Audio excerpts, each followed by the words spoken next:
nitrogen pollution and its lethal impact on Pogonomyrmex occidentalis. My name is Ritwik Singh. A little bit about me. I'm a rising senior at High Technology High School. Some of my extracurriculars include being a research intern at the University of Delaware, co-founding Respindle, an initiative focused on increasing sustainability within my neighborhood, being on the varsity team at my school's chess club. Some of my interests include environmental engineering and someday working in the agricultural tech industry. My research relates to agricultural runoff. As we all know, artificial fertilizers are fundamental to global food security, supporting crop yields for farmers worldwide. Fertilizers often have an NPK value, showcasing the various nitrogen, phosphorus, and potassium content in fertilizers. Artificial fertilizers often have an increased amount of nitrogen content. This excess nitrogen can become a non-point source pollutant if it's overused. Primary concerns with this runoff have focused on eutrophication of aquatic systems, such as seen in this diagram, and contamination of drinking water. The direct toxicological effects on organisms due to runoff are significantly underdocumented. My research hopes to shed some light on this topic. Ants are vital engineers, often dubbed keystone species, responsible for bioturbation and seed dispersal in the soil ecosystem. This diagram showcases some of the many impacts that ants have on the environment. My research objective was to quantify the mortality of Pogonomyrmex occidental when exposed to various nitrogenous fertilizers, positioning it as a possible bioindicator for soil toxicity. My hypothesis was that elevated soil nitrogen concentrations will cause a significant increase in ant mortality compared to the control group.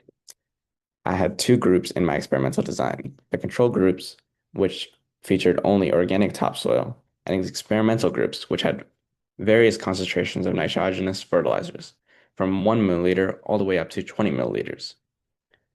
This jar in the middle showcases all of the various jars in my experiment. The diagram on the left showcases the dimensions for each jar, and the diagram on the right showcases my experimental conduct through this experiment. I had the spatula to mix the water, the fertilizer, and the soil all together, and the pipette to insert the fertilizer. The experiment ran for a total of 4 weeks, and all 5 experimental groups exhibited 100% mortality by week 4. Mortality was observed as early as week 1 in several experimental groups, indicating toxicity. The control group, however, managed to sustain a population with a final mortality rate of 87.7% by week 4.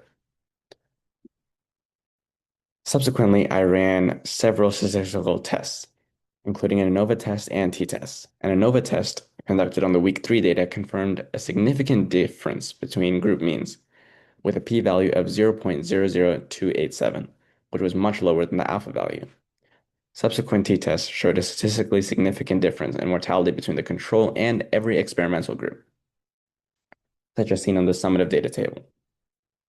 The hypothesis was clearly strongly supported. Nitrogen fertilizer is directly lethal to Pogonomyrmex occidentalis under these conditions.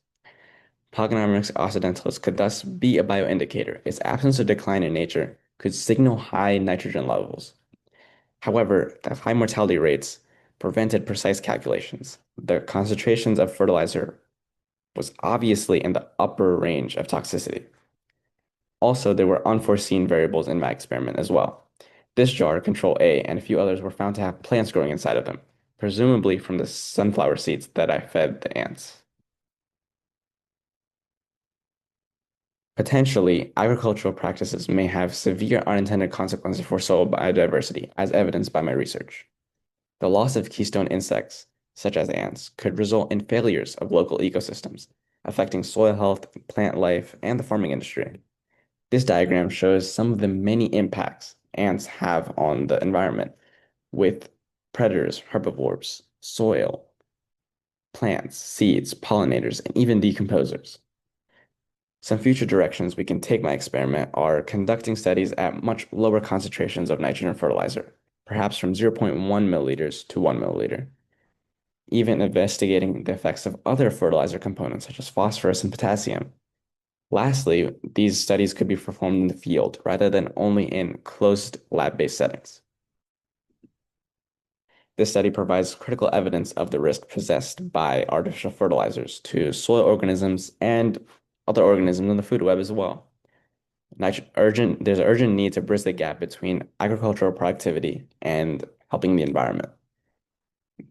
In the current day industry, we focus on solely agricultural yield instead of understanding the possible ramifications of our usage of fertilizers.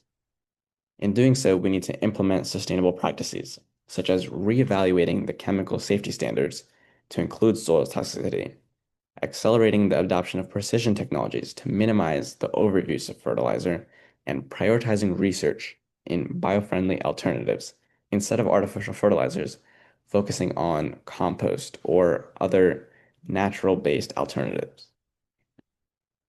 These were some of the references I used for my research, images, and I would like to thank all of my mentors who helped me throughout this research, the various institutions, including MCVST and Johns Hopkins, for giving me a platform to present my research, my parents for their encouragement and funding, and I want to thank you for all of your time and attention. Thank you once again. This is my information if you ever need to contact me.